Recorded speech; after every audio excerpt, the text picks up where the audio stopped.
Hey everybody, how you doing? It's Bruce here, traveling with Bruce from Creston, British Columbia here. How is everyone doing today?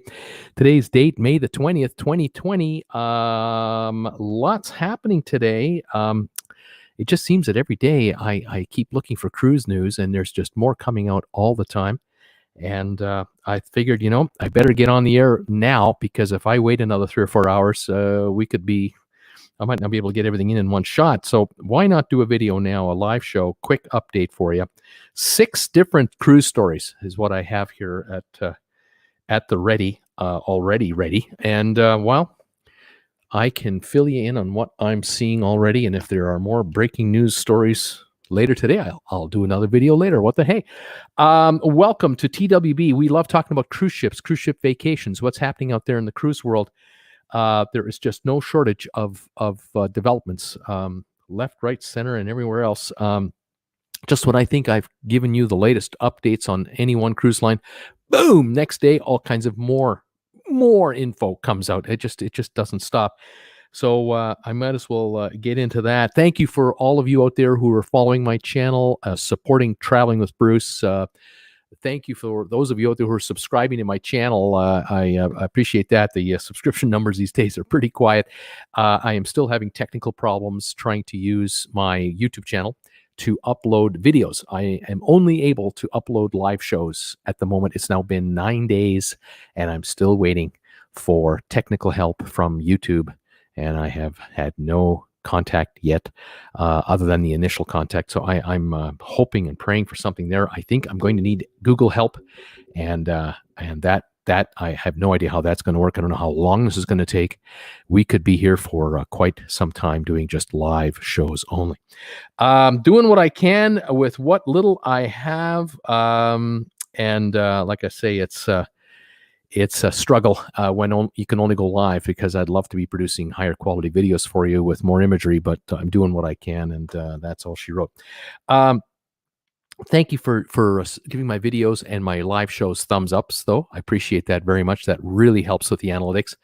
The more of these I can get, the more YouTube will recommend my channel to people who don't know I exist. And with 54,700 subscribers and counting. It sounds like a lot, but in the world of YouTube, I am a tiny, tiny sliver of a channel with a diehard following of followers, but I really need to reach out. So if you're able to share my videos to friends, or through Twitter postings or repostings, or through your Facebook community, that would be massive for me. If you could do that, I would really appreciate it. That really sends out the message of TWB outside of my normal little world that I'm kind of inside of.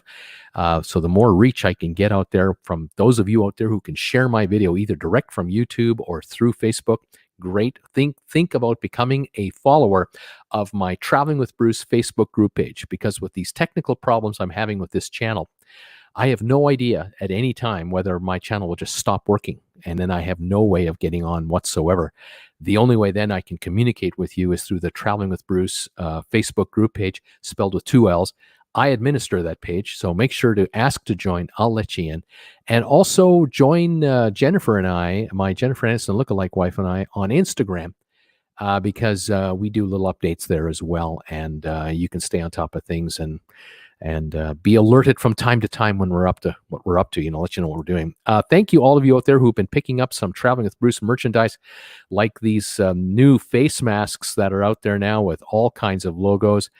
You can also pick up items like tops, like these Traveling with Bruce t-shirts for men, tops for women, coffee mugs, travel mugs, and endless series of logos that I have out there, all through Redbubble, which is right here, Redbubble. You'll see the link down below under the description. There's a link to Redbubble if you want to get your hands on any of these items. Any item that is purchased on Redbubble, I earn a royalty from the use of the logo, and Redbubble handles everything, shipping and manufacturing and returns and your address and tracking numbers, and you name it. They're fantastic.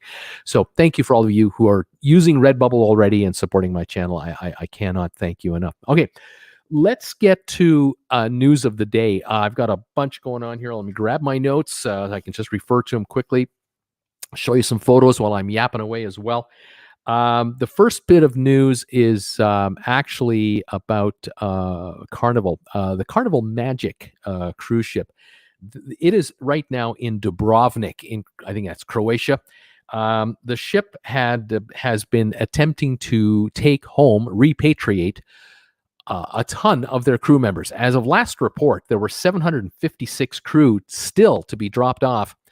And they received permission from the authorities in Dubrovnik to bring the ship into the harbor, tie it up at the pier, the dock, and they are now beginning the process of disembarking crew members from the Carnival Magic to allow them to return to their homeland. Now, a lot of these folks are from Romania, from Slovenia, Slovakia, Hungary, Serbia, Croatia, and so on and so on. So Dubrovnik is kind of a drop-off point, and it's not too difficult, not too terribly difficult to get people home from there to within 300 or 400 or 500 miles of where they live. There's airports, there are train stations, and so on. I don't know what the routine is for the Carnival crew members. I don't know if they have to go through. I know they've been on a quarantine scenario on board. I know they're getting tested before they're let off the ship. That's a given, but are they under mandatory quarantine when they get home? Are they under a voluntary quarantine when they get home? I don't know. But that news came out, I think, overnight. And this is good news for these loyal crew members who, in some cases, have now been on cruise ships for probably a year. Their contracts may have run out 3-4 months ago, and they've been stuck on ships ever since trying to get home. And Carnival is doing what they can to send ships all over the place to get their crew members home, as is Norwegian, Royal, and everybody else. So that's good news there, and that is happening as we're speaking. Speaking of repatriating crew, Jamaica. Here's a shot here of Falmouth, Jamaica. This is the port. If you've ever been to Jamaica, to Falmouth, you'll recognize this port right here. It was built out in the last 5-10 years to look like that. You get off the ship, and immediately you're in a fenced off area where you can shop duty free and whatnot at some of those buildings there.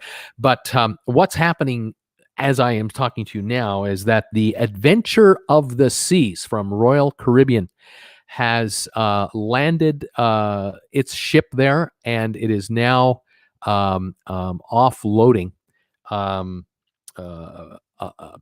crew people. By the way, George Holder, thank you so much for becoming a member of Traveling with Bruce. I just see the notification popping by here. This is absolutely fabulous. Thank you for joining the the sponsor members group. See you every Monday at 7 o'clock Eastern time for the exclusive sponsor member show, of course. And always keep an eye on your channel for alerts, because when I do videos from time to time just for sponsor members, and you get to use a bunch of emojis that I have as well. So thank you for that. That's a great sign of support. I do appreciate it. Whenever I see one of those, I stop dead in my tracks. That's fantastic. We're at a record number now of sponsor members. Absolutely beautiful. Thank you again. Let me continue on with the Adventure of the Seas story. The Adventure of the Seas has 1,044 Jamaican nationals on board the ship. And it has been known by everybody. Certainly, Jamaicans know this story, and the opposition politicians know this story, that this ship was coming to Jamaica. The word was out that it was going to come to Jamaica like a week ago, 10 days ago. The only entity that would not officially acknowledge the fact that this ship was coming to Jamaica was the Jamaican government itself, although they knew. They just weren't confirming that the ship was coming because they weren't ready to handle it. The bottom line is the Jamaican government is up against it. They really are attempting to join the Western world that we all belong to, but they have got themselves third world problems of massive order. And I think we're talking about over 4 million Jamaicans on the island. It's a huge number, and there just isn't enough money to go around for everyone to live a decent quality of life. And so in Jamaica, the government of Jamaica is attempting to pay its bills and pay its bondholders, and the IMF, the International Monetary Fund, I know is supporting the country. They are robbing from Peter to pay Paul from time to time, and at this moment in time, with a pandemic running around, Jamaica is really hurting as well because, as you folks know, you can't travel to Jamaica right now for a holiday. All those inclusive resorts that they have down there, the Sandals resorts and all the other all-inclusives, they're shut down. There are no tourists coming in from cruise ships. Their economy is just getting crushed, and it's going to be a while before Jamaica can bring tourists back in. And to be fair to the Prime Minister of Jamaica, the government of Jamaica, as I say, these folks are battling, forces far greater than they ever thought they would have to battle, like all other Caribbean island nations and countries around the world, including our home countries where we live. Governments right now are just not bringing in the income they thought they were bringing in. Certainly their budgets have been totally thrown out of whack. Our own personal budgets have been thrown out of whack. Everything is out of whack. And the other issue with Jamaica, though, is that when you bring a cruise ship into Falmouth with 1,044 Jamaicans, whether they have the virus or not, whether they need testing or not, or quarantining or not, the bottom line is the government of Jamaica cannot physically handle that many people in one go and get them into their country. They need time, they need personnel, and they have to figure out logistics. And what they've done is they have basically booked a resort hotel in the region here that has something around 400 rooms, and they are in effect making that facility a quarantine facility for the crew of off of the ship. But you just heard me tell you there are 400 rooms in the hotel, and there are 1,044 crew members on the ship. And simple mathematics tells you that you can't have all 1,044 get off the ship at the same time. Where are they going to stay? And so what they're doing is they are testing people on the ship, waiting 2 days for test results. Those that test negative, 200 at a time, will be let off the ship, will be brought to the quarantine area in the hotel. The next day or 2 days later, they'll bring another 200 in. And they are likely setting up additional quarantine areas elsewhere to, again, house these crew members. So it's going to take perhaps 10 days or longer for all crew members to be let off of this ship. Royal Caribbean is working with the Jamaican government as best they can. They know they can't just abandon these crew members on the dock. They have to adhere to the national rules and regulations and the immigration procedures. And so Royal Caribbean is working with the Jamaican government to, allow however number per day to come off the ship and now enter Jamaican territory. Who's paying for the hotel? Who's feeding these crew until the quarantine is over? I don't know. It could well be Royal Caribbean is doing this. Again, all negotiated. But at the end of 2 weeks of quarantine, the members who are testing negative still will be allowed to return to their families. And there's a whole logistical thing going on here. The government of Jamaica has also announced that they are aware of thousands of other Jamaicans around the world who would love to come home, who cannot come home. They're stranded in faraway countries, in clusters here and there. There are very few instances where you can bring 1,000 of them in one shot into the country, or a plane load of, say, 250 on a charter flight. They have to be organized and they have to be put together. And we're dealing here with a country that can barely afford to keep services running, let alone the ability to charter aircraft around the world at unbelievable prices and to bring nationals home. The nationals cannot afford to pay the government back to be brought back home. They still don't have the money. They just don't have that kind of capital. So this is a humanitarian thing, but there is good news. At least the ship is there. It's in Jamaica. And slowly but surely, the crew now will be escorted off the ship after testing is completed, put in quarantine, and then allowed to go home. So there is an ending to that story, and it will be a good one when it's all said and done. All right. Two other pieces of news that came out today. Norwegian was first. They announced this morning, perhaps even overnight, that they have canceled all cruises now until August. They have now canceled all their June and July sailings. And Norwegian will now be looking to start up in August. And that's assuming, of course, that cruises can start in August. There's no CDC rule saying you can. We're all waiting for the CDC in the United States to verify and confirm the no sail date, which is right now July 24. We're wondering what that's all about. We're wondering about Canada. Is Canada going to extend its port shutdowns past July 1? We're wondering about the same in other areas. We know the Cayman Islands, September 1 was the shutdown date that was made 3 months ago. They're still reviewing that. They might extend that again. So, Norwegian is talking about starting cruising in August. There is absolutely no guarantee whatsoever that's going to happen. In the same vein, Royal Caribbean, in the last few hours this morning, they released information, a lot of news. One of the bits of news they talked about was no sailing for Royal Caribbean until August 1. So all of you out there who have sailings booked with Royal Caribbean through June and July, your cruises are canceled. There will be nothing until August 1. And I have more news behind that. There's just so much happening all at the same time. If you're a follower of my channel, you already know that Carnival talked about the fact that they were looking to start August 1st, and they were going to start sailing with only 8 ships out of 27 or 29, only 8. Then last week I mentioned that Norwegian is talking about the fact that when they do start sailing, whenever that date is, they were going to start with 5 ships out of their fleet.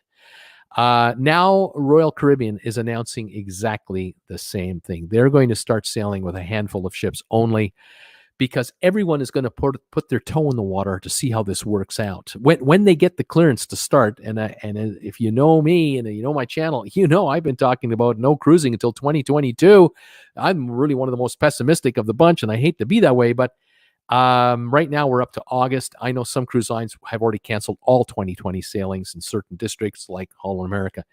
In any event, we're now finding out more details about the so-called restart procedures. And here's a photo here of a ship for Norwegian, the Norwegian Sun. Much beloved ship, but it's getting long in the tooth. When it comes to cruise ship age, this ship is now one of the older ships at sea. It's not one of the newest ships. It's one of the older ships at sea. It is a capable vessel, although it's had issues from time to time, but with top maintenance, it's able to keep working. The reality is this, though. The cruise lines are beginning to admit, and it's being confirmed through analysts, that an older ship like this one, or the older ships that Royal Caribbean has, like the Empress of the Seas and others, and the older Carnival ships, they cannot break even unless they're at least 50% filled with passengers. 50% or more is got to be the usage of the ship to break even. And under possible CDC rules going forward, and we're waiting for the CDC to spell it out, we are beginning to get the impression that occupancy loads on cruise ships, it will be greatly restricted. And the first hint I got of this was a week ago when I was reading about how a Norwegian cruise line, Hurtigruten, I believe is how you pronounce it, they were looking to do summer sailings in Norway. Up until just last week, they thought they would be able to start sailings in Norway until 2 days ago when Norway announced there'll be no sailings until probably September at the earliest. But even then, a week and a bit ago, Hurtigruten was talking about limiting numbers of passengers. I think also TUI cruises with Mein Schiff cruises, they were talking about limiting the ships to a 30% occupancy rate. So if the ship can handle 2,100 people, only 700 would be on board plus crew. If the ship could hold 3,000, you'd be up to 1,000 passengers. If it was 4,500, you'd have 1,500. And so on. Only 30% occupancy was being talked about here. As a matter of fact, actually, my numbers are wrong. If a ship holds 2,000 and you have a 30% occupancy, that's 600. If it holds 3,000, it's only 900, not 1,000. So 30% is a huge cutback. But these older ships do not break even at 30%. They only break even at 50%.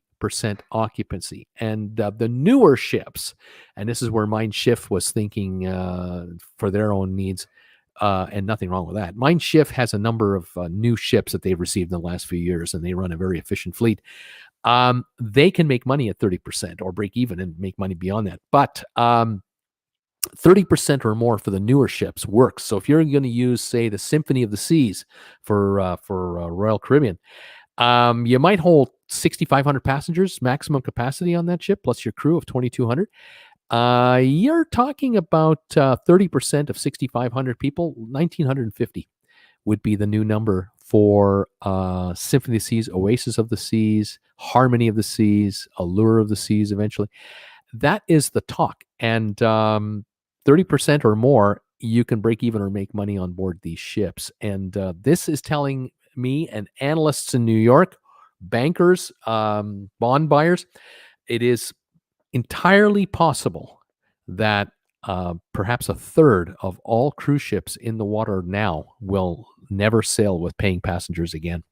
And at 400 total passenger ships out there at the moment, 130 might not ever be back in business. And this is a shock to all of us, including myself, that, wow, that many of these ships from the 90s and early 2000s are not going to be economically viable when CDC begins lifting restrictions. We might be under restrictions for a couple of years before the restrictions might be lifted back to 50% or 60%. But by that point in time, some of these older ships who will undoubtedly be laid up here, they are not going to be brought back into service. If a cruise ship like the Norwegian Sun or others are taken out of service and in effect have a cold layup, it could cost millions of dollars to bring the ships back into service. But even at only 50% occupancy, it just doesn't pay. And it's too expensive to attempt to re-engineer these ships for what's called the new normal going forward. It's actually cheaper and more efficient to just build a new ship from scratch under brand new engineering rules, because the ships have to burn the cleanest fuel possible. You might as well have them LNG burning. You may as well have them built with shore-to-ship power facilities. You got to have spacing designs built into these new ships. Touchless entry into rooms and cabins between deck levels. Touchless elevators. All kinds of multi-million dollar upgrades that will have to be incorporated into new ships, that these old ships, it just doesn't pay to make it happen. Even if you did that with a ship like this, you might be spending $200 million to upgrade this kind of a ship only to sail it at 40 to 50% occupancy. It just doesn't work. So for those of us in the cruise world, why would we care? Someone just asked me, why should I care? Here's why you care. If the cruise lines are going forward and are only going to be able to sail with 30 to 40% occupancy loads, and just say 20 million people want to go sailing in the next year or so versus the 30 million that were expected, there aren't enough room for 20 million people per year. The cruise industry might only have capacity of 16 to 18 million passengers per year at the best of times, and they have to run their entire corporations with that kind of number. Your cost of sailing could skyrocket. In other words, the so-called bargain days, the bargain basement days of cruising for cheap could be a thing of the past for the next 4 to 5 years. And even then, I don't know if it'll get any better, because the new ships coming out will be so much more expensive to build out with all of the new demands for health reasons. The cruising, there's no way you're going to see a $4.99 cruise anymore for a 1-week cruise. You're not going to see that. You might now find that the cheapest cruise per person starts at $1,000, and that might only be a 5-day cruise. And a 7-day cruise, the cheapest cruise you might ever see, and I'm talking about the starting price, $1,300 to $1,500 plus. By the time you bring in your drinks, your taxes, fees, gratuities, everything else, you're talking $2,000 a person for a 1-week cruise that used to cost us $700, $800, $900 all in. That's a minimum a doubling of the cost of going cruising, because we're dealing with half as many passengers on a ship. This is going to be a dramatic difference. And so Cruise lines have, in the last 100 days, really learned a lot about what's going on and what might be the new normal for them. They had no idea back in March when they shut down for that voluntary 30-day shutdown to give everybody a chance to catch their breath and figure out what we're going to do. They thought that in 30 days that, we'll resume our cruises. We lost a month's worth, but we'll give those folks credits and we'll get them on ships later and we'll get back into sailing. Little did they know that a third of the ships out there might never sail again with paying passengers because it just won't work out. As cheap as oil is right now, and as cheap as fuel has become for cruise lines and airlines, if you can't bring in the number of passengers you used to bring in on board these vessels, your budgets are all out of whack now. They're completely screwed up. Think about how many short excursions were counted on by cruise ships with 4,000 passengers up to Alaska. They knew when they got the Skagway, they got that railway up there. They knew when they got to Ketchikan and got to Juneau and to everywhere else, Anchorage. They knew there were all kinds of short excursions that folks could be doing, and cruise lines were getting a nice percentage markup on all those excursions. Well, if now you're only bringing a third of the number of passengers to a place like Skagway or whatever, you're down to 1/3 the number of short excursions. These are dollars that are just evaporated into thin air. And so as the ship is sitting there at the dock, it's paying its docking fees, which won't go any lower. And they're only making a third of the money they used to make on short excursions and on onboard spending. And this is where cruise lines, they're going to do the math. Their accountants are doing the math with their bankers and going, guys, you gotta charge more for the entry level to get in. You got to charge more for drinks or more for specialty dining, or you got to come up with some kind of an all-inclusive $2,500 deal so that you don't nickel and dime them up to $2,500. You just hit them with $2,500 and tell them it's all thrown in. There's got to be a way to make this work for all parties. The advantage to the cruiser, few and far between, but I guess one is the ship won't be crawling with as many people as before. They'll be far roomier. Might be more pleasurable, but then on the other hand, if you're a party animal and you wanted to go to that piano bar and comedy club every night and really whoop it up, you're dealing with 1/3 as many participants, and the participants might all be wearing face masks now, as are the crew. Big changes coming, folks. Massive changes. Nothing normal, nothing going back to normal is happening here. So between Norwegian, Royal Caribbean, and Carnival and all the other brands, no sailing now until at least August. Officially, I think unofficially it's beyond that. And when we do start sailing, it'll be with restricted numbers of ships, with restricted itineraries, and all kinds of onboard restrictions coming as well. And cruise lines will be really paying attention to the dollars and cents. I can tell you right now, while I'm talking to you here, and every day goes by right now, these cruise lines have got teams of analysts, financial analysts, working from home, probably zooming each other and connecting through the social media to run through the scenarios of what kind of business are we running and how are we going to run our business when we do start sailing. These ships will only order 1/3 the amount of food that they used to order. That's a given. They'll bring in about 1/3 of the booze they used to sell. That's a given. But they'll need fewer crew to handle the passengers, fewer passengers. They'll have, so certain expenses will be lower, but certain expenses will have to be borne by fewer paying passengers. And one of them is the cost of paying for the ships themselves. And here's the other issue. If you've got 130 ships that in the next year or two are no longer going to be needed anymore, the decisions will be made in the next 12 months what to do with these ships.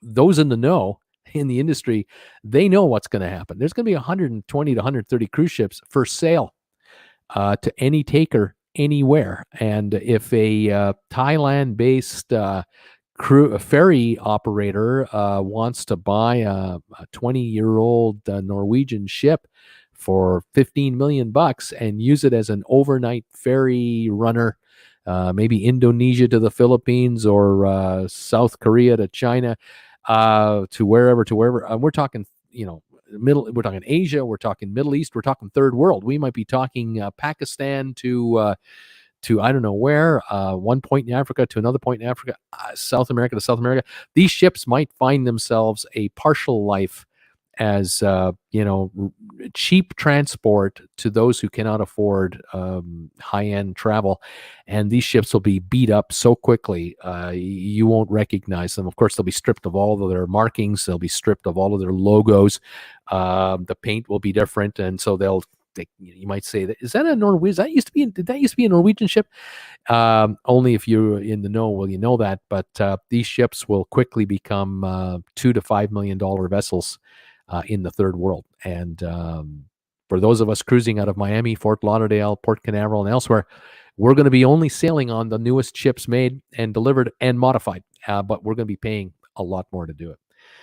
So those are all those stories are. I've got 5 done now. That did 5 stories. The last story I'm going to talk to you about is about Royal Caribbean.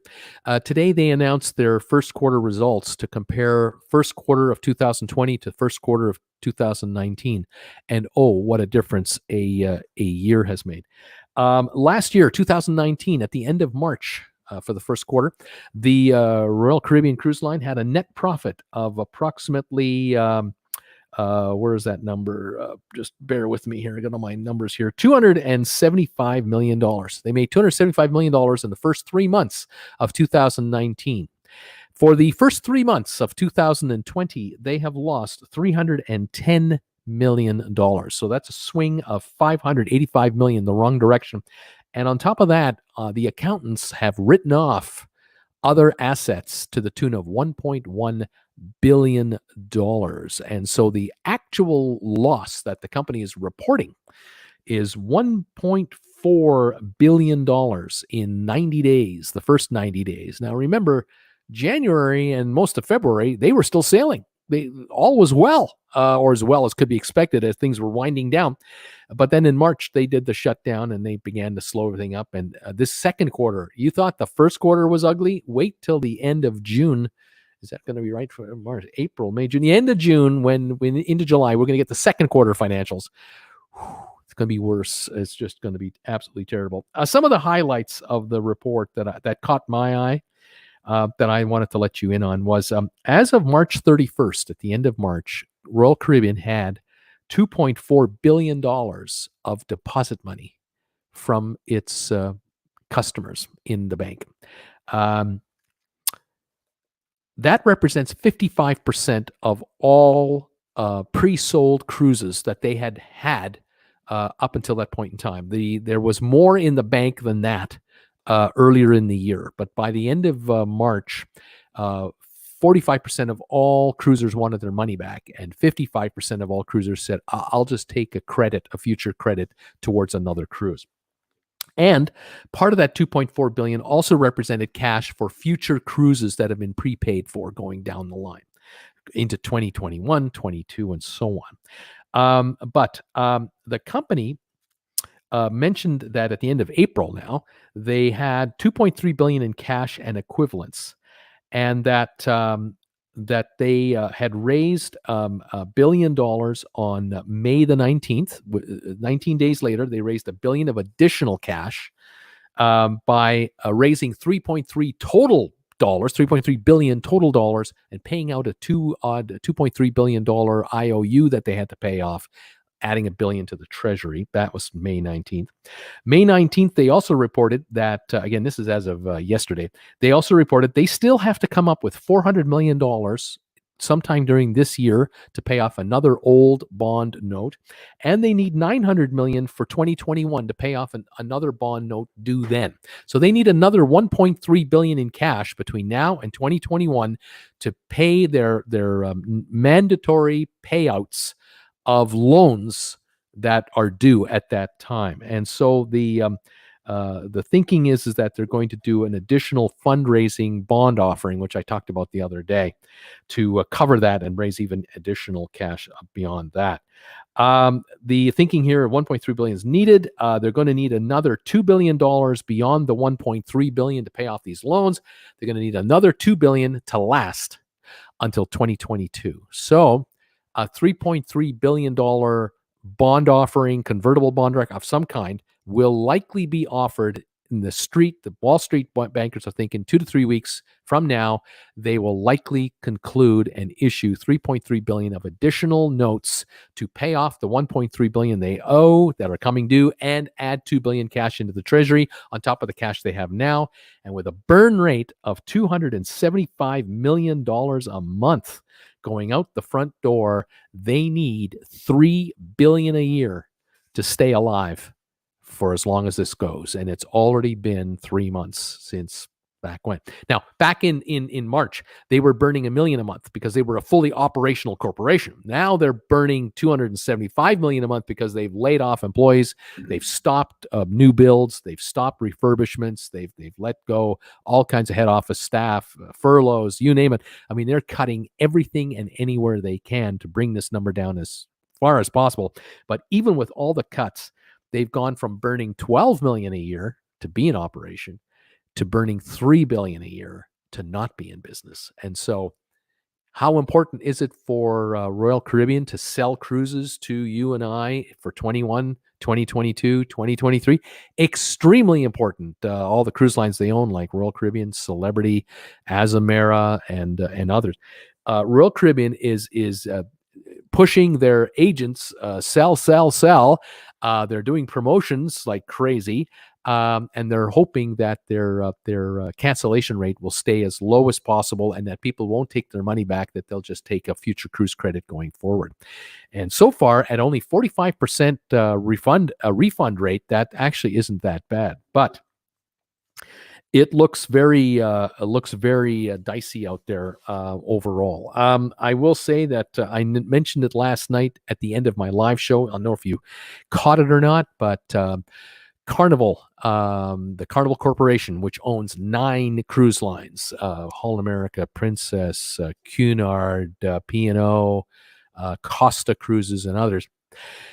Moody's, the bond rating agency called Moody's, whose job it is to analyze companies and their debt and to give them a grade.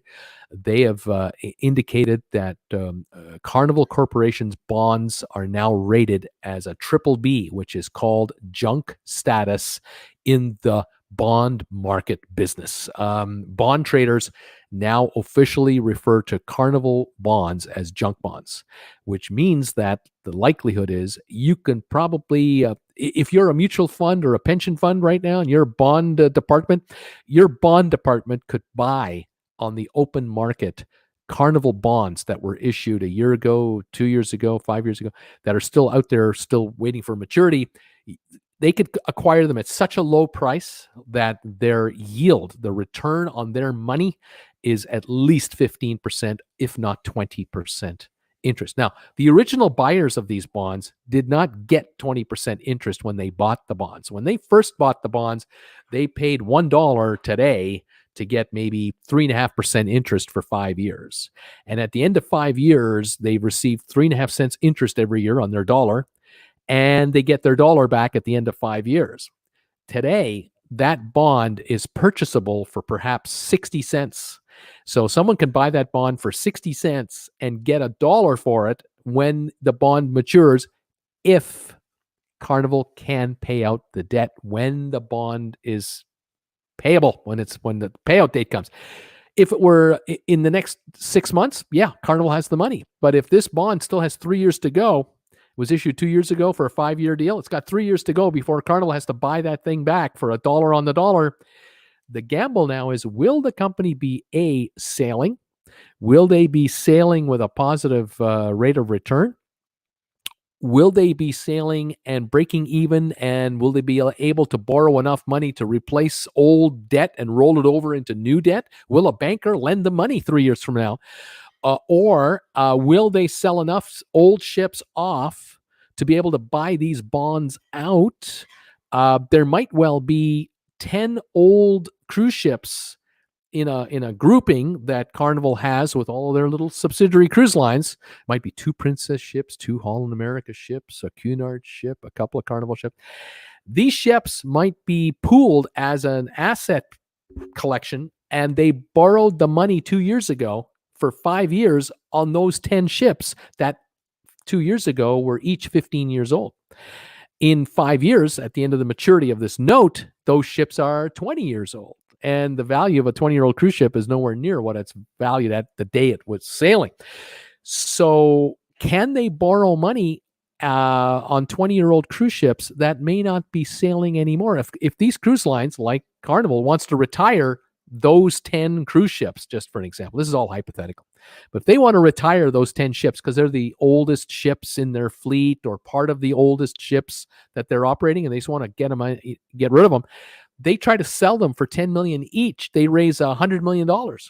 But the bond offering that they did might have been a $500 million bond offering. They got to come up with another $400 million in cash on top of the $100 million they can only get for those ships. No one will lend them a dime against the value of those ships. They're too old because they're not going to be utilized in the fleet.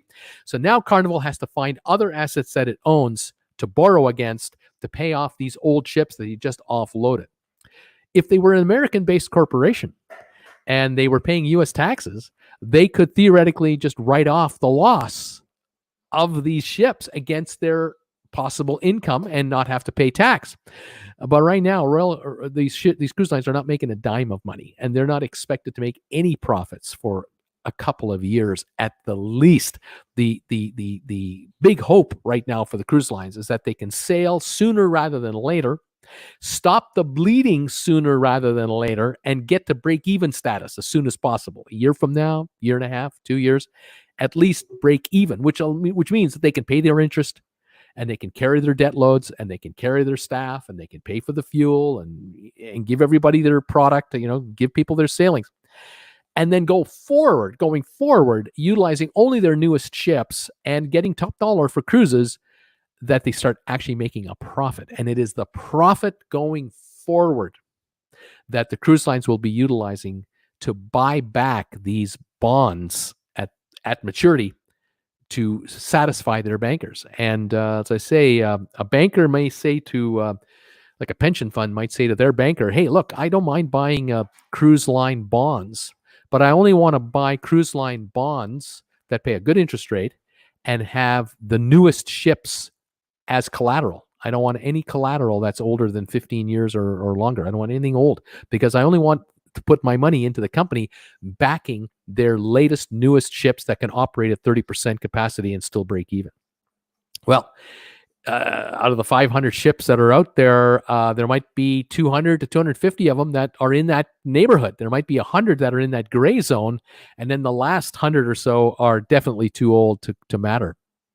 And as each day goes by, each cruise ship and each human being, like yours truly, gets one day older. And so the wrinkles get deeper, the worry lines get worse, the hair falls out a little more, and cruise ships get older. And every day, cruise ships are worth less money than the day before. And not a secret for cruise ship bankers or pension funds or mutual funds. They know that. So, yes, this is going to be a most interesting time going forward here for Royal Caribbean, for Carnival and Norwegian, and all other cruise lines in business. I mean, if we're dealing with a 1-year shutdown from now before a partial return happens, and then it takes 6 months to 8 months to get all the cruise ships back in the water that are going to be back in the water, it could be until 2022, 2023 until cruise lines can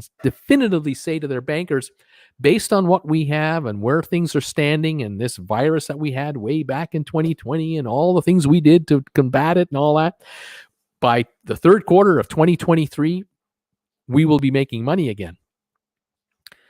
Bond buyers are sometimes a very patient bunch, but other times they're not a very patient bunch. If they get the impression that there's very little chance that these guys are going to ever make money again like they used to, they might be offloading these bonds now, or they've certainly purchased insurance against them. And something tells me that back in January, bond insurance sales spiked big time for every company in the world that issued bonds. I cannot imagine that Boeing's bonds, Airbus's bonds, every airline bond that's been issued, Ford, GM, Chrysler, you name any company that has bonds outstanding.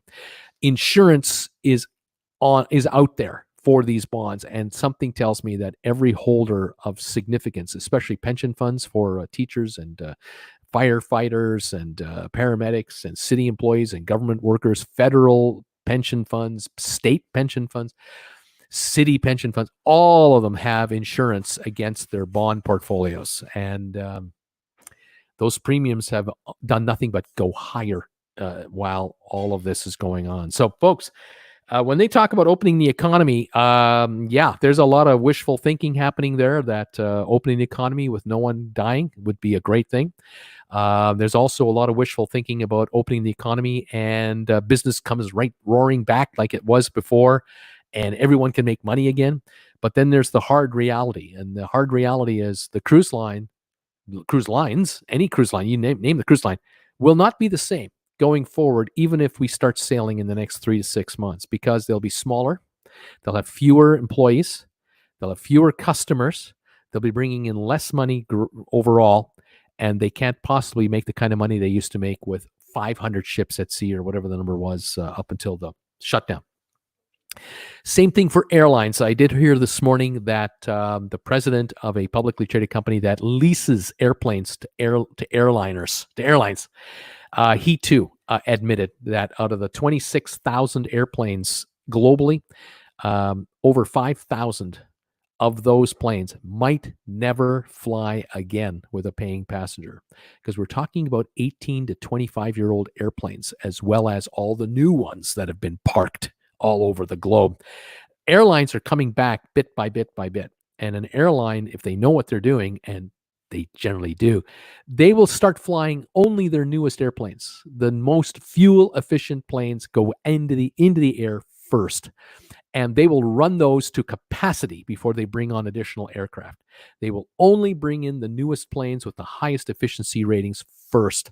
And they will bring in the secondary group of planes, the 5 to 10-year-old planes, and then they'll bring in the 10 to 15-year-old planes. But if they can avoid flying a 23-year-old jet that requires, 85, 90% capacity to break even or make any money, they won't do it. They'll give that business away. And the leasing company for these airlines has been talking about the fact that in the business that they're in, and this particular gentleman was talking about his business, he was saying, look, we don't lease aircraft longer than 10 years anyway. So we only lease the new ones. They come out of the Boeing plant or out of the Airbus factory in France. We'll buy that plane from those aircraft manufacturers, turn around and lease it to American Airlines or Emirates or whoever our customer is. They're global. But we'll offer a 5-year, a 10-year lease on these brand new planes. We're not going to lease 20-year-old aircraft for the next 5 or 10 years. No, you got to go to a banker and borrow money for that plane. And you're talking high interest rates, because the banker is going to say, you want a loan on a 20-year-old jet for your airline? That thing breaks down more often than a new one does. It's less efficient. It isn't worth a lot of money. What do you want from me? Whereas the leasing company, they can go to bankers, borrow money to turn around, buy the planes, and then lease them to airlines for top dollar. And the airlines are happy to have these very fuel-efficient planes compared to, again, a 767 or a 757 or old 737s from 20 years ago. So the same thing is happening in the airline trade as it is in the cruise trade. And the problem here, folks, is the economy is not going to just go back to where it was 6 months ago. That economy isn't here anymore. We're down to 2/3 of that economy. And if you're going to go to your local shopping mall in the next month or two, when you're allowed to, take a look at how many vacancies there are in the malls. We've already heard of closures, bankruptcies, and filings of major retailers. You haven't seen the mom and pops yet. Wait till you go to your local downtown and take a look around when you're allowed to do that, because a lot of us have been locked up and we haven't been going out. There are a lot of businesses that are just not going to be there when we come back, and it's too bad, but it is what it is. The new reality and the new world in which we're going forward in. So the economy to come back, it'll come back to a degree, but it's not going to come back to what we had. That economy isn't there anymore. And we've got millions, tens of millions of people around the world who are laid off, unemployed, and furloughed. And a bunch of them are not going to get their jobs back. there's only going to be a percentage, might be 60%, 80%, but there will be a significant number of people out there who are laid off now who know I'm not going to be back with that company anymore. A number of people that are out there now are already getting buyouts, being told, hey, listen, we love the fact you've been with us for decades. We've enjoyed your service, loved your loyalty to the company. However, we have to make changes, and here's a 6-month buyout or a 1-year payout or whatever it is, and you're done for. And there are going to be a lot of people in their 50s and beyond who are going to find a tough time getting a job again because they're too old for the new economy that's out there to a degree, or they'll find a job, but it'll pay half or a third of what the job they had was paying, and now they can't find that new job. And this is where the recovery falters, because millions of people who could spend so many dollars a year on goods and services and what have you, car payments, mortgages, whatever, now can't afford that. They're struggling at a lower number, and they're going to have to adjust their lifestyles. This is going to be a tough one. So anyway, there you go. A little comment there about the economy. Anyway, that is what's going on. I'm sorry to bring some of the sad news to you that I know you have a love affair with a number of these different cruise ships out there. We all have pleasant memories of some of these ships and what they've meant to us. And weddings have taken place, and anniversary cruises and graduation cruises and family reunion cruises, and just the annual vacay. A lot of folks out there go on the same ship every year for 5 years in a row for a vacation or longer. But some of these, favorites of ours may have sailed their last sailing going forward, because even under ideal conditions, it could be a year before the cruise lines are really up to normal. But I don't sense that at the moment. I still think with everything going reverse, with crews being repatriated, my first 2 stories are about crews being taken home, with 60,000 Filipinos sitting 10 miles off the coast of Manila, waiting to get off. These are the folks that take care of us when we go on cruises. They're not available, and they're not able to fly back to Miami at a moment's notice. You can go back to work tomorrow. They can't get out of the Philippines. First of all, they can't get into the Philippines, let alone get out of the Philippines. There are no flights, scheduled flights, to get them back to their cruise ship. So, same for Indonesians and the folks from India, Pakistan, and all other, name 60 countries that crew members come from. They're still trying to get over 100,000 back home to stop the meter from running. And then cruise lines are talking about 5 ships here, 3 ships there, 2 ships there to come back. They're not going to need hundreds of thousands of crew members when they come back. They're going to need, this company needs 3,000, this company needs 4,000, this one needs 2,000. I did hear, by the way, I think it's going to be officially announced tomorrow, but Voyager, Virgin Voyages, the Richard Branson's cruise line, the Scarlet Lady ship that's sitting in the water in the Bahamas, and the second ship that they just hit the champagne bottle on it yesterday. I'm desperately trying to remember the name of that ship right now, and I can't recall. I'm not trying to remember if it's Velvet Lady or not. Anyway, they were talking August about coming back. The word now, November. They're now talking November before they even start their first cruise with a paying customer. So it's I think that's they've been the most realistic all along. Back in March, they said we're not sailing till August for the first ship we have, and everyone thought August. The cruise lines are saying April, May. Why would they say August? Now they're saying November.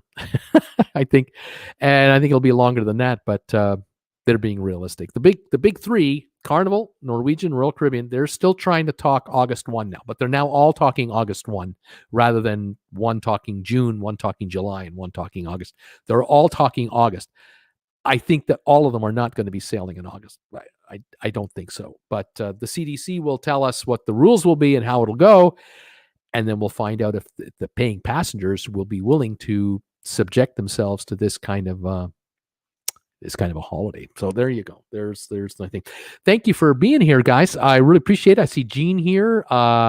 Purple Monkey is here. Eddie Hernandez is here. Thank you for being here. JTV, Carol Fassett, Dylan the Cruiser is here, thinking I'm reporting fake news and that I'm making it all up and that I'm just totally off my rocker. Welcome to the chat. You're surrounded by cruise addicts, so I don't know if that'll work. Daniel is saying probably a lot of Dreamliners in the air in the beginning. Yes, the Dreamliners, the A350s, the A320 Nanos, all the efficient planes will be the ones going. Dylan is saying there's no way that the Empress of the Seas is retiring. No darn way that's going to happen. Boeing's are death chambers. He's just not a fan. You can just tell he's not a happy guy. Matthew, Delta is retiring their Boeing 777s. They do have upwards of 15-year-old 777-200s, which are the earlier versions. The newest 777s that are coming out now are much more fuel efficient and way cheaper to operate. Sylvain is here saying, hi, Bruce and all. Smash the thumbs up for Bruce. Hit the little bell notification icon, the notification deal. Consider becoming a sponsor of his channel. 279 people watching and 99 thumbs ups. That is pitiful. He says, what are you waiting for? Shall I have to disrobe? You don't want that. No, we don't want that, Sylvan. Folks, throw us some thumbs up so Sylvan keeps his clothes on, please. That would be really necessary. Peter Heckema, one of my sponsor members, saying, good show, Bruce. Thank you, Peter, for all your support and following me today. Who else is here? There's some comments I won't repeat. Jeff Sume, hi, Bruce. It's 56 Fahrenheit and cloudy in Seattle today. Thanks again for all your good information and crew on cruising. Jeff, thank you, buddy. And let's see here. Who else is here? Being careful about these comments. Some of them are not necessarily, kind of what we want to be doing.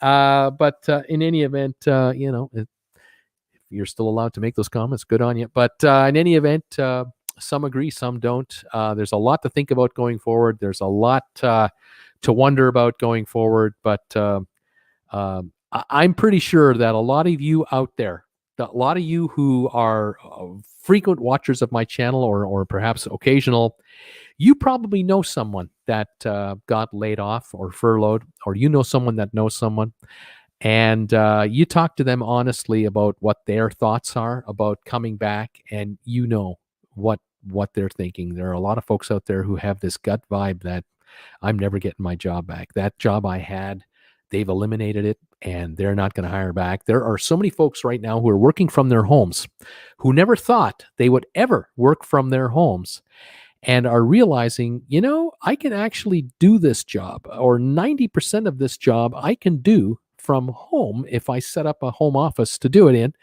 kind of moderate the kids. If the kids go back to school and I'm at home on my own, I can work from home.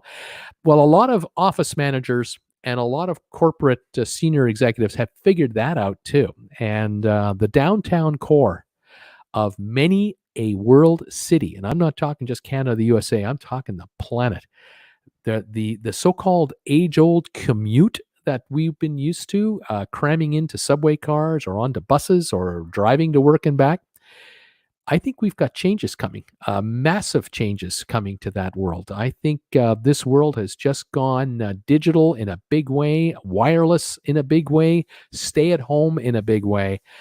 And this is going to change the economy. The economy of city bus lines, city transit systems are in complete disarray. Taxi services are in complete disarray. Uber, complete disarray. There's going to be changes going forward now in so many areas of our economy that have a ripple effect to the rest of the economy. This is what is not being talked about by some of our politicians out there, because they don't want to talk about that. They do not want to talk about the fact that it's over. The world has changed in the Western world, in the top 10 the G7 world, the G20 world, the first world. It's all changed. The third world is, in some ways, hasn't changed a bit, but will change a lot because of support from the first world. There are some serious changes coming, and they're happening as I am conversing with you right now. It's happening right here, and just look around and see what it is. If you're looking at your television set and you're watching your favorite network for the reality of what's happening about you, you might not be getting the picture. You might be getting the the story they want to be telling you story, where you talk to your friends and relatives and neighbors and children and former co-workers, people you've known over the years. You talk to them about what do they think is going on, what do they see in their town, their state, their country, their area. You'll get a totally different viewpoint as to what is happening out there, and it's a one-way street, the wrong direction for return to normalcy. I just don't see it as we are used to normal from before. Anyway, thank you so much for being here. Brian is telling me, Bruce, you get 122 thumbs ups now. You get just a whole bunch just came in. Thank you, those of you who are throwing me a thumbs up here. I really appreciate it. It helps the analytics of this channel. Supreme Storm, hey, it's me. Toxic Remedy 2020, how are you doing? Shane is here. Hello, new subscriber, thumbs up. Thank you, Shane Gilmore. Thank you so much. Keith is here. Bruce, sometimes I think like you have a death wish for the cruise industry. Cheer up. Hey, folks, if I could give you nothing but good news, wouldn't that be great? Wouldn't it be nice if I could tell you about how wonderful it is out there and how you can get a cruise for $499 and how these drink packages are being thrown in for nothing and how children and mums and dads are standing around campfires on the beach singing Kumbaya with our marshmallows. Wouldn't it be great if we could do that? But that's not what's happening. That's not what's going on. This is kind of the world today is what's happening. And I'm telling you about what I see and what's coming into me is what I'm repeating to you. And if you're hoping that I'm going to sugarcoat this and, lie to you, forget about it. I don't get paid enough to do that. I'm not a shill for the cruise lines. I'm not here to lift your spirits artificially with nonsense. I can't afford that. I think you're expecting a little more of me than that. So there you go. Carol is saying, you're doing a great job with your tech problems. Thank you. Peter Heckema. Remember, hurricane season starts June 1st. It is supposed to be a very busy season for hurricane this year. Oh my gosh. J-Lo, people looking for answers, wait for the answers they want to hear. They just keep doing a great job for all of us, Bruce. Thank you so much for that. Richard, good job from Las Vegas. Thank you, Richard. Learning lessons. What are they going to do with all those old ships and planes? Scrap metal, well, for parts, at least as far as the planes go. They'll just use them for parts for other planes. I mean, airplanes have a life cycle. It's a natural thing in the business. They fly them until they're so old. Then they're sent to graveyards, boneyards for airplanes, stripped of parts that can be utilized. And then the planes are chopped up and the metal and plastic recycled. That's what they do. I'm not sure how they work with the plastics, but the metals are recycled. And that's the turnover of an old airplane. Cars, they have a turnover rate. All of our Chevy Malibus from 2005 and 1998 and our Toyota Corollas and our Camry, they all get turned over eventually. I mean, we might be the original owner of the new car, but when we sell it off, it goes who knows where. And 4 owners later, you don't want to know what your beautiful car looked like now that you gave away after 4 years of running it. You don't want to know. It's ugly. And eventually it ends up in a scrapyard and is stripped for parts and is melted. That's the way it goes. Cruise ships, there's a life for container vessels and cruise vessels as well, but they're a longer life. They have usually a 30 to 50 year time frame. And then they're scrapped. That's what happens. Absolutely. It's the way it goes. All right.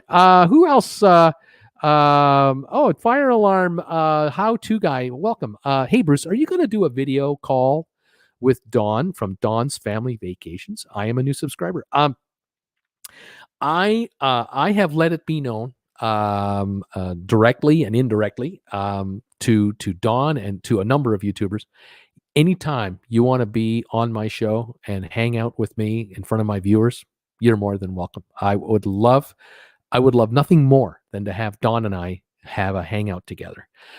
But it has to work for both parties, doesn't it? It has to work for me. It has to work for Dawn, his schedule and everything else. I don't mind being on other people's channels as a guest either. I've done it. I love doing it. But I've put the word out that Dawn is more than welcome to come here. Jim Zim anytime. Tony and Jen from Lolita Loca. Anytime you guys want to come by, I've had Cruise Tips TV, Cheryl here. I've had Emma from Emma's Travels here. I've had Tony and Jen, and I've had others. Anytime, yeah, love it. If Casey Neistat is bored, has got nothing better to do with his 10 million followers, and he wants to, put me on his channel for it. Just call me up, drop me a line, emails down below. Kara and Nate. Oh my God, I would kill to talk to Kara and Nate. And vice versa. Kara and Nate have a wonderful channel. They've traveled over 100 countries in 4 years. I'm always addicted to their stuff. Any giant YouTuber out there want me on their channel or vice versa? Oh, just give me the word. Same with smaller YouTuber channels. I've had small YouTubers with me. My friends, D&G Explorers, I've had them on. I've been on their channel. They've been on my channel. And others. Like I say, I'm open to it any old time. Love collaborating. Yeah, always. What can I say? Donald is saying or asking your YouTube fix. There is no YouTube fix yet. I'm still without a YouTube fix. I am still only able to produce live shows on my channel and not able to go produce a video. Can't not produce a 5-10 minute video at the moment. I'm still got technical issues. I'm hoping that there will be improvements. JTV, are cruise stocks a good buy? If you're a long-term investor, maybe. But if you're looking for a quick flip, I wouldn't try that. Ray and Sue's travel channel. I agree the world won't be the same. Let's hope the powers that be recognize the massive reduction in CO2 and emissions and how this positively affects the environment. Let's hope it continues. And Romel, hi, Bruce. Thanks for a good show. Always take care of yourself. Stay blessed and healthy. Thank you for that. Pamela Anderson, good job, she says. Thank you, Pamela. Jimmy C, enough is enough to guarantee my late February 2021 cruise. Yeah, I've got a group cruise for this December with the Harmony of the Seas, and I have a group cruise booked for Odyssey of the Seas, February 2021. Both are in jeopardy. I have no idea what's going to happen. I just don't know. Jimmy C, I'm going to get my TWB stuff. Way to go. J-Lo, right back at you, Barb Keller. Howard Green, hi, Bruce. New member, great show. Howie from Long Island, how you doing, man? Thank you for being here. Love the area. And I'm glad you could make it today. Danielle Lidstrom, if all restrictions that have been discussed in this channel and others would be implemented on board, then cruising would surely lose a lot of its charm. It's going to be interesting. Yes, sir. You are correct there. Interesting is the word indeed. Stephanie, no, tell it to me straight, Bruce. I want the real deal. Good vlogging, Bruce. Just don't sugarcoat it. Tell me what's going on. Carol tells me I have 140 thumbs up. I did read today another little ditty. Is about Qatar Airways, Qatar, Qatar. They operate virtually, their planes are like 8 years and newer. They don't operate any old aircraft. They run the A350s, the A380s, the 777s, and the latest version. They fly out of Qatar in the Middle East, around the world. And they generally will fly to Heathrow and back, Paris and back, to New York and back, and so on and so on, all around the planet, Asia and what have you. They made a deal, announced it today with American Airlines. They're going to code share together. So, for example, if you live in Louisville, Kentucky, and you get a job in the oil patch, or you need to fly to the Middle East, I mean, whatever the reason, you got to get to Qatar. You can now book on American Airlines a flight to Qatar via an American airline plane first, and then the Qatar nonstop from the U.S. to the Middle East. I found that to be fascinatingly interesting because up until about 2 years ago, the big 4 or 5 major airlines in the United States, and I'm talking about United, American Airlines, Delta, these guys were complaining to their congressmen and senators and the FAA, saying that the Mideast-based airlines like Qatar, Emirates, Saudi, Royal Saudi Air, Jordanian Air, and others, they were all being subsidized by their governments, and they were unfair to the American airline business. And they should be banned from flying into the United States. So that Of course, the American Airlines would then corner the market from America to the Mid East for themselves, and they would put us on these rickety old 767s of theirs, their junk old aircraft, to fly over there for 13 hours and be charged nickel and dimes for everything. The kind of service that we just love in America, you know, the kind of service I'm talking about. They were going to have it all to themselves and jack the prices and rip off Americans, left, right, and center, hand over foot, foot over hand. But the American government said, no, no, no, no, no, no, I don't think so. You guys are getting a lot of subsidies here in the United States. You remember 9/11? We gave you billions of dollars to rescue you guys. And now here we are with the virus. Airlines are being handed money for nothing. Cheap interest rates and out grants to, in effect, stay alive. Well, all of a sudden, American announces a deal with Qatar on a code share agreement. Well, if you can't beat them, you might as well join them, is the adage.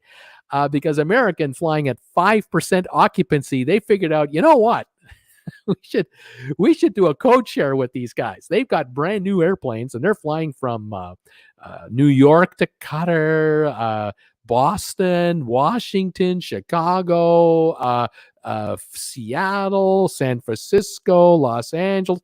Why don't we just make a deal with these guys? And they'll book flights on American Airlines through these connections, and we both win. Well, you know, you could have done that 5 years ago. You could have done that 8 years ago. You could have done it 10 years ago. But oh, no, no, no. For years and years and years, you were going to your senators and you were going to your congressmen that you were basically bribing, because that was the bottom line with these dang lobbyists.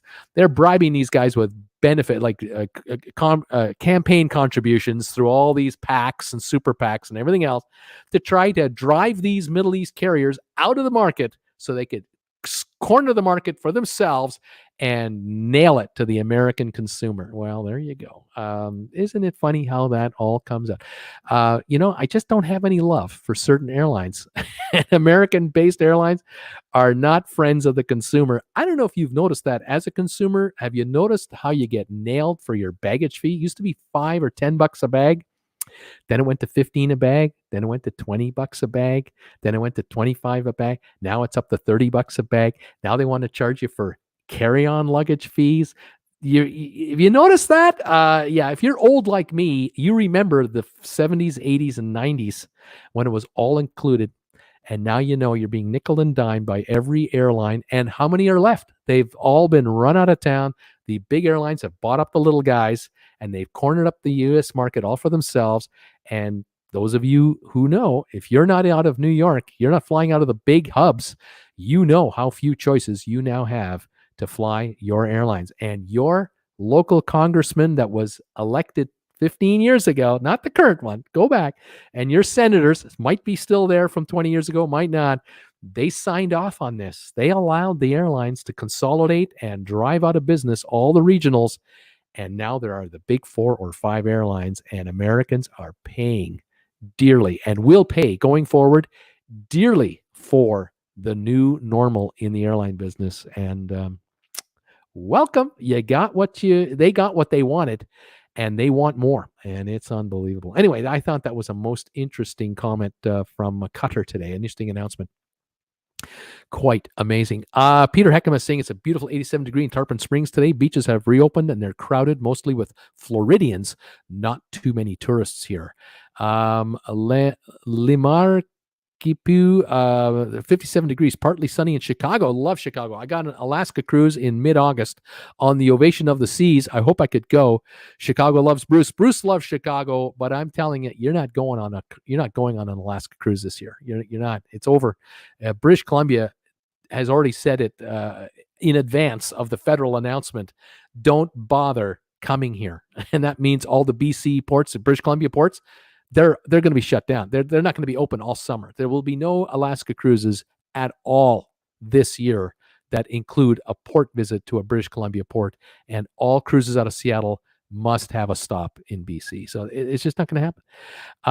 Can you restate your top 6 points today, Tim Bowman? Well, the points that I made today on this video were that Carnival Magic went to Dubrovnik today to offload crew members They have 756 plus crew members in neighboring countries. All are being allowed off Dubrovnik in an orchestrated way over the next week or so via testing first and then quarantine procedures. Jamaica, Adventure of the Seas, with 1,044 Jamaican nationals, was allowed into Falmouth. They are going to offload approximately 200 crew members every couple of days and quarantine them and then get them home. So that's been coordinated now with the Jamaican government. They finally figured out how to do this. Norwegian has canceled all sailings until August 2020. Royal Caribbean has announced all sailings canceled until August 2020, certainly for North America. Royal Caribbean has come out as well as other cruise lines are now confirming that if they can sail with at least 30% occupancy for their newest cruise ships, they can break even. They can sail at 50% occupancy, they'll break even on their older ships. Their newer ships will actually make money. CDC is expected to make announcements in the not too distant future about the future of cruising out of U.S. ports. Will they extend the no sail date beyond July 24? If they do, what will new sailing look like under CDC rules? We don't know that yet, but the strong suspicion now is that the oldest 1/3, the 30% of all cruise ships that are out there are older. They were put into service from, say, 2005 going back, or from 2000 going back. The thinking is that most of those ships have sailed their last sailing with paying passengers. That if cruise lines are restricted to 30 or 35% occupancy or 40% occupancy, they will bring back their newest ships first and their oldest ships last. But if we are into another 3 or 4 or 5 months before the CDC even allows ships to start sailing, and Carnival, Royal Caribbean, and Norwegian, all the other lines have said, we're only going to bring back 5 ships at a time. We're not even going to bring them all back in one shot. We're only going to bring back selected numbers. This tells me that the oldest ships in the fleet will be the last ships to be brought back into service. That could be 2022, 2023. And that means that there might be a high number of those older ships that will never sail again with paying passengers. They're going to be too old by the time they can come back in, and the cruise lines will have received newer ships in the meantime that have been built out, and some of these older ships are done for. That's the fifth story. And the sixth story today I talked about were the financial results for Royal Caribbean. First quarter financials came out today officially. And a year ago, in the first 3 months of the year, they made $275 million in profit. This year, in the first 3 months, they lost $310 million in operating profits. That's a $585 million swing from profit to massive losses. And Royal Caribbean wrote off $1.1 billion in additional losses. And so the first quarter came in at $1.4 billion in losses versus $275 million in profit a year ago. And the Royal Caribbean will need to raise $3+ billion in the next 2 to 3 weeks to have enough cash to satisfy its debt obligations for the remainder of this year and 2021. That's $1.3 billion they need. And the additional $2 billion they'll raise above and beyond that likely will allow them to stay alive until the end of 2021, assuming that their burn rate will stay at $275 million a month, which is over $3 billion a year burn rate that the cruise line is into. And those are the 6 major points that I talked about today in this show, which you can watch at the beginning of the show if you want to rewind it. There you go. It's unbelievable. Scott Weber, Bruce saying, Bruce, I just got home. Welcome, Scott Weber. Scott Sylvan, and the ancient Chinese curse, may you live through interesting times, comes true. We will have to learn to live with a new normal, and it's going to be a steep learning curve, and it's going to be quick. That's true. Ray and Sue's Travel Channel, Bruce, if the cruise lines don't maintain customer value for money, cruising will be too expensive, and the lines will very quickly go to business. Customers king, not share or bondholders. It is true. The customer will determine whether these cruise lines survive or not. And if Norwegian tries to sell you a cruise for $1,199 for a 1-week balcony rate, per person, minimum 2 people, plus tipping and fees, plus port charges, plus drinks at $12 a piece and higher, plus soda pop at $5 a shot, plus specialty dining starting at $50 going to $150, plus all kinds of add-ons, the public is going to go, whoa, wait a minute, we're way over $2,000 for this cruise per person for 7 days, and we're not going anywhere. We're going to a private island and maybe another private island, then we're back. I'm not getting what I used to get for $8.99, $7.99. I'm not interested. The cruise lines are going to have to become very imaginative. Like, yeah, we're going to charge you $1,500 a person, but it includes all dining. There will be no specialty dining anymore because we had to close the buffet anyway. So we're going to make all dining part of the cruise again. We're going to take drinks and cap them at maybe $10 a drink. We'll cap pop at $3.50 a drink, or we'll throw drinks into the package. We'll now have 3 kinds of balcony. We'll have the basic balcony, which is $1,000 a week plus everything. We'll have the secondary balcony, which is $1,500 a week or $1,400 a week, which includes dining and drinks. And then we'll have the top end balcony, which includes everything.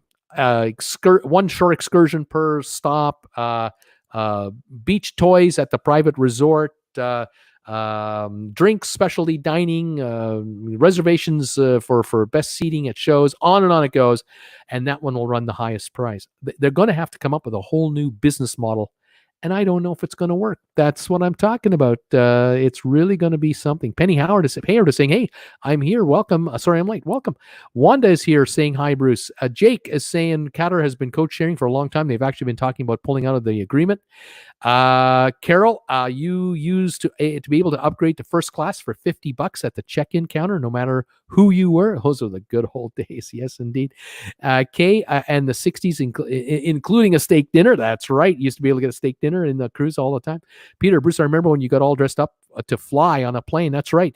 Guys would wear suits and ties to go on an airplane. Women would wear dresses and heels because it was the upper echelon, the top 10% that used to travel on aircraft, and the airlines used to treat you as a first class passenger no matter where you sat in the plane, and so everyone was dressed quite nicely. If you take a look, I watched the movie the other day, Airplane, with Dean Martin and George Kennedy and all these guys. Take a look at that movie. You get a chance, or just look at a YouTube clip.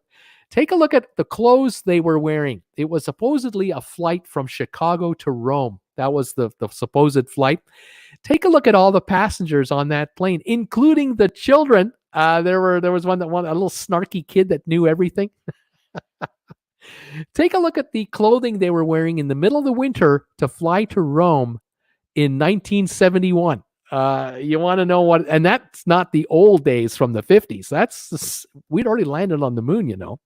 Take a look at that. We already had Woodstock in that time. Kay Rugg, what about a Hall in America in February 2021? I don't know, Kay. I just don't know. Gene, great Bruce drop. Thanks for the info. Thank you, Gene, saying hi to me. Cruise with us. Howdy, TWB guys. How you doing, guys? Donato, where can I see Ada Cruise Line listing? Go to vacationstogo.com. You'll find listings there. Kay, great information. Thank you, Kay, so much for your kind words today. Danielle, today the Chinese government indirectly became a major shareholder of Norwegian Air. Interesting to see that it affects the routes to Florida utilized by a lot of cruisers from Scandinavia and the U.S. That will be interesting, Daniel. Very interesting. Brenda, thanks for restating the 6 points. You're more than welcome. Just ask. Kate, what do you think about Royal Caribbean going month to month on the cruise cancellations? We have cruise out of Rome in October. Maybe, probably not. Yeah, probably not. It's like Chinese water torture, isn't it? You know, every couple of weeks, all right, I'll cancel another month. All right, I'll do another month. I think they know deep down inside that it's bad news. But I got to tell you, the cruise lines, I don't want them to sound sinister or anything like that, but they have got lobbyists everywhere. They have lobbyists talking to the White House. They have lobbyists talking to Senate. They have lobbyists talking to members of Congress. They have lobbyists in every state that has a port in which they operate in. All right. The cruise lines are very heavily supported by lobbyists, or they support lobbyists for their behalf. And they are working on every agency they can and every angle they can to be allowed to cruise as soon as humanly possible with as few restrictions as possible. That's what they want. Airlines have lobbyists everywhere. The drug companies have lobbyists everywhere. Every entity has lobbyists. The car companies, the pharmaceuticals, you name it. If there's a politician, guess who's in the waiting room of a politician's office every minute of every business hour of a senator? Lobbyists, nothing but. And they're waiting to talk to them about their needs, concerns, wants, and desires. Cruise lines are trying to do the same thing. And so they don't want to do this. We're not going to cruise until 2022. They want to appease their bankers on Wall Street, who, by the way, have lobbyists, to get back into business. And they want to get business going as soon as possible. And if they can convince enough officials that maybe can influence the CDC and others to allow them back into the business, away they go. Is your safety being compromised? It's a decision you're going to have to make. My opinion, yeah, I think so. But it's up to you to decide whether or not to get on a cruise ship with 3,000 other people without proper screening. It's your decision whether you want to go on a cruise. If the cruise line offers it and you take a cruise for $9.99 for 1 week and you're gambling that nobody on that 3,000 passenger cruise ship has a cough when you get back, nobody has a fever, and it works out, way to go. You're a gambler. But I don't like the chances, especially knowing the average age of cruisers on certain cruise lines is higher than the normal. If you're 75 years old and you're going on a cruise and you catch that thing, what are your odds? What kind of a gambler are you? This is what's coming up. Jake, KT, you won't be going. RCCL won't say it until they have to. They want to hold your money as long as they can. There you go. Kelly Haston, TWB, yay, you're here. Hi, Kelly. How you doing? MG Toes here. Norwegian is the biggest scam line in the industry. There's to MG Toes' unabashed opinion. Daniel, Norwegian have good planes, but crappy customer service. They're a serious discount airline, aren't they? Learning lessons. Why don't the cruise ships get together, buy a medical barge, put it near their private islands, hire adolescent medicine doctors that would handle agents, and you can have a ship that can handle the passengers? Well, yeah, why not? Why not have a hospital ship right by the private beaches, the private resorts that the cruise lines have, and show your cruisers, don't worry, when you start getting ill, we have a hospital ship right here to take care of you in the middle of the Caribbean Sea. I wonder why that doesn't work. Why doesn't that work? I don't get it. Alex, do you think the low end or high end cruises will get hit the hardest? Which ones? The low end. I think the low end will get hit the hardest because the costs of being in business for cruise lines is going up, and they don't like it, and they know it. They don't like it, and they're going to have to pass it on. There's no question, but they're going to have to pass it on with fewer passengers, not more, fewer. So if a ship used to hold 3,000, now can only hold 900. 900 have to pay for that ship doctor and additional nurses, additional hospital equipment, perhaps additional insurance that the cruise lines are going to have to carry for just in case a bunch of passengers get ill on board. I cannot imagine. I cannot imagine why cruise lines will not include a medical insurance policy, travel insurance policy inside your new cruise fare. I can't understand why they wouldn't make that mandatory.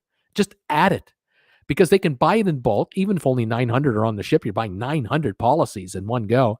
So the cost per policy would be much lower because you can open it up to the insurance business as a whole, look for the best bid. But I'm also, I know why the CDC doesn't require it. I know why the U.S. government doesn't require it, because the U.S. government that is in power right now doesn't believe in a socialistic type deal like that. Oh no, we're government. We don't want to get in your lives. You got to take care of yourselves, Americans. Overseas in Europe and in the United Kingdom and other countries, you can't even buy an airplane ticket without mandatory travel insurance being added into the deal. It's automatic. You can't buy an airplane ticket without it. You can't buy a cruise without it. You can't buy a 1 week all inclusive without it. It's part of the deal. Everybody pays it. No cruise line can offer a cheaper cruise against the other because they all have to have these add-ons built in. But guess what?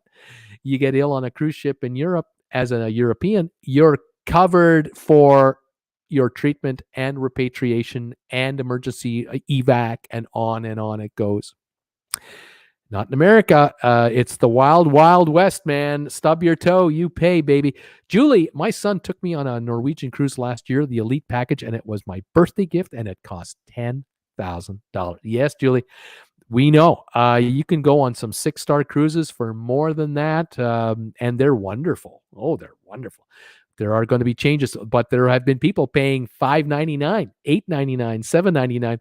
Those might be dinosaur cruises. We may never see that. May never see that again. Carol, that was when you could still smoke on a plane. Oh, remember those days in 1970? Yeah, you could smoke on a plane.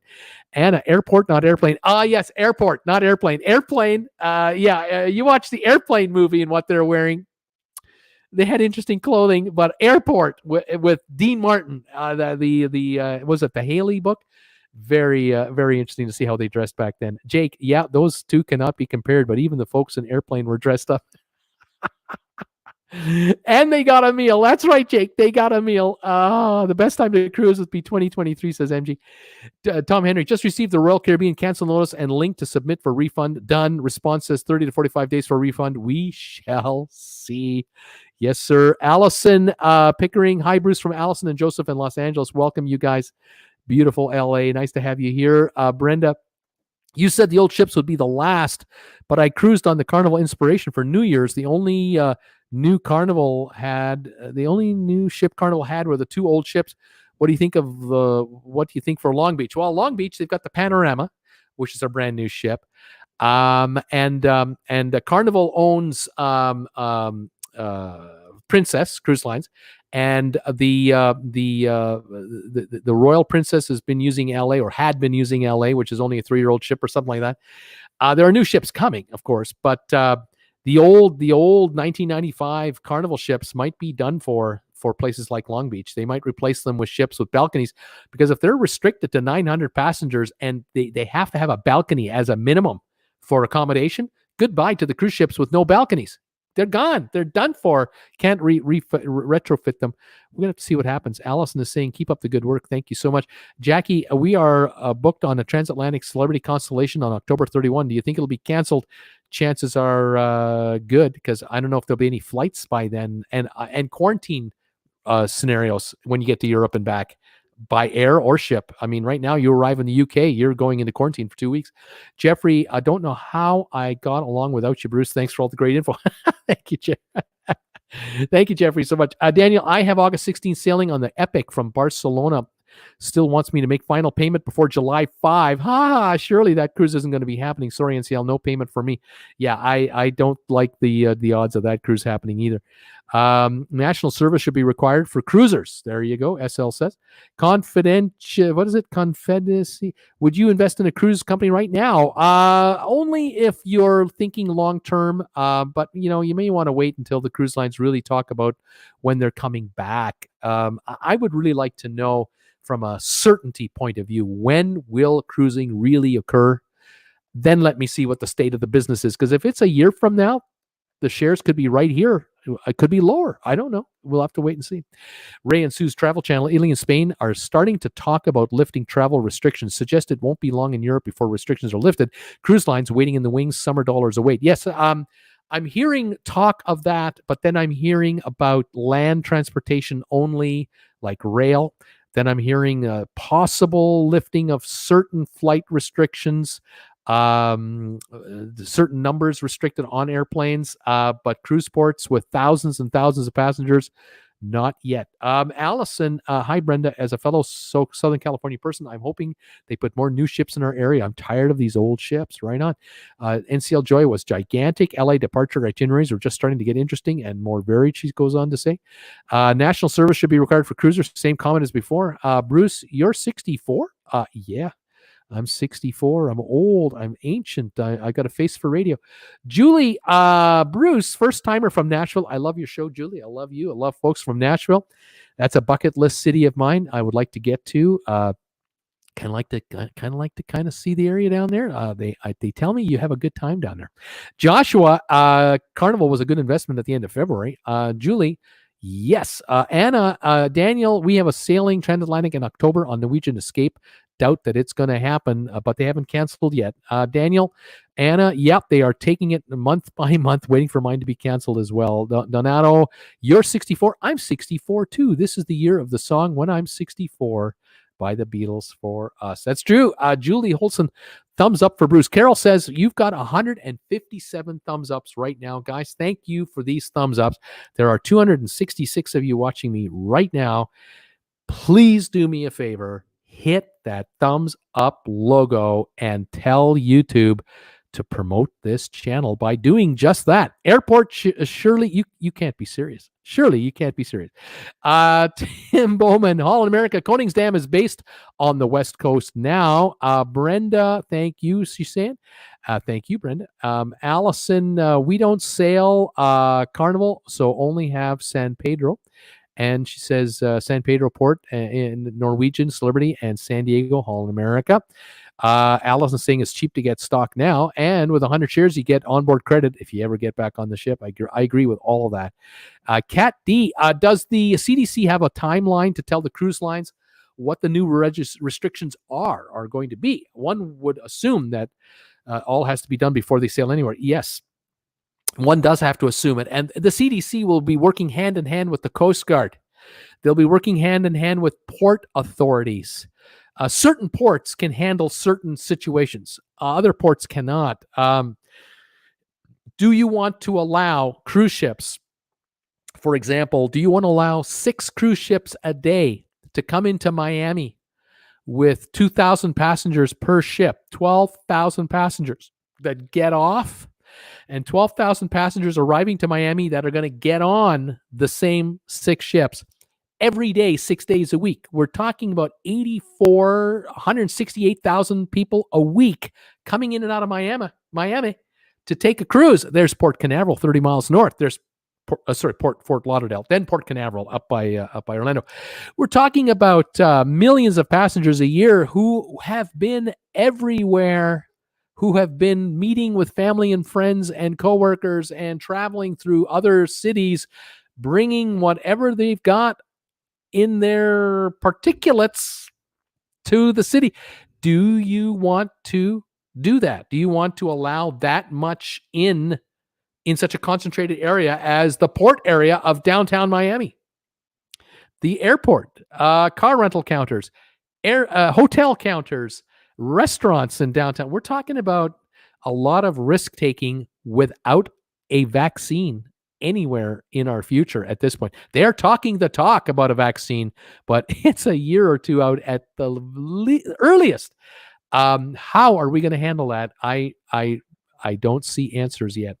Rocky Grasso, you have talked a lot about Norwegian Royal Caribbean. What do you predict about changes and rates on Celebrity considering return Barcelona to Rome? Well, Celebrity is owned by Royal Caribbean. That's one of Royal Caribbean's lines. It'll be exactly the same thing for Celebrity. They might be restricted to 30% occupancy, maybe 50% occupancy. They might be restricted to balcony cabins only. They might be restricted to no more than 20% occupancy levels in the restaurants. They might be told no buffets, rip them out, turn that into a restaurant area only. They might be told that all crew wear face masks at all times, wear gloves at all times. I don't know. I mean, these restrictions could be industry wide throughout any port where a ship comes into or out of the United States with Americans on board. Because if the CDC sees you taking a cruise to Rome and the second day out of the United States, you're in international waters, and the crew takes off their masks, they take off their gloves, and you can do whatever you want and go everywhere you want to go, and then you get to Rome, and then a week later you decide to fly back, and you land in Miami or wherever you're flying into the U.S., and they look at your passport, and they figure it out. Oh, you were on the Celebrity so-and-so, that ship over there. We have CDC inspectors on board the ship now. They reported back to the United States that they loosened all their rules, and you guys broke every rule the CDC has on the Atlantic all the way to Rome. You're in a 2-week quarantine. Welcome home. You're going to an Air Force base at your expense Enjoy yourself. There's a 2-week delay you weren't counting on with your traveling companion or family. This could well be the new normal. I just don't know. Learning lessons. Okay, Bruce, another one. How ultraviolet lights to sanitize the ships. New York is talking about using it. We're sounding desperate. Yes, we are. We are desperate.